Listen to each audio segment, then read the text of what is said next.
সময়ে ওটা মানিয়ে নেওয়া এটা সম্ভব নেই।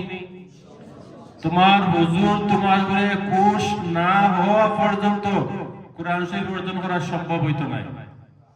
একটা জিনিস আমরা বাস্তবে দেখছি যে আপনারা ফলোই পেল কোরআন শরীফ সামনে নিয়া নিচে দিয়ে চাইয়া খালি ওলা পড়া ওলা নাই কোরআন শরীফ চাইয়া আপনারা পড়া।